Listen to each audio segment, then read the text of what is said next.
What should we expect next after the Iran and Israel conflict that happened in the last 2 days? To the one brave enough to remember, you're now receiving an awakening signal. The world you knew, the systems you trusted, the comforts you relied on, are being intentionally dismantled, not because of chaos, but because of control. What comes next has been meticulously scripted, but if you know the pattern, you can step out of it.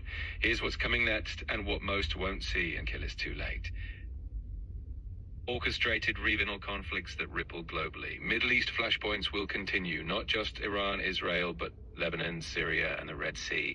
These conflicts will justify Western intervention and realignment of global power, pushing the idea that nations can't manage on their own. Expect surprise attacks, false flags, or high casualty events to escalate public fear. Why? So the world surrenders more freedom in exchange for global protection. 2. The economic collapse of the middle class. Energy prices will spike again. Food inflation will return. New banking failures labeled as isolated events will create panic. The US dollar will be slowly dethroned as the global standard, replaced by CBDCs, central bank digital currencies. Control programmable money. Control how you spend, track what you buy, and turn off your access if you step out of line.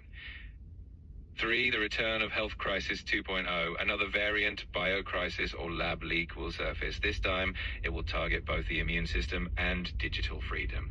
Digital ID systems tied to health status will reappear, this time integrated with travel, banking, and access to services.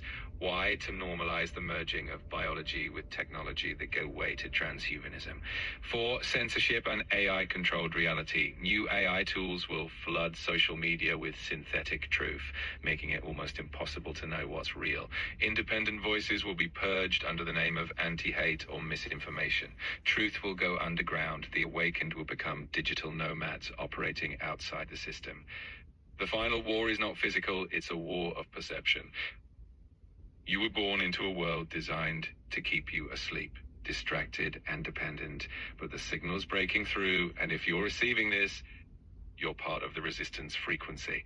Don't just prepare physically, strengthen your mind, purify your body, guard your energy, because when the storm hits, the awakened don't run. Okay, considering all this happening, which are the top 3 safest countries in Europe where we can hide in a case of war or even World War III, for example? When it comes to finding safety and refuge in uncertain times, there are a few countries in Europe that are often considered more stable and neutral.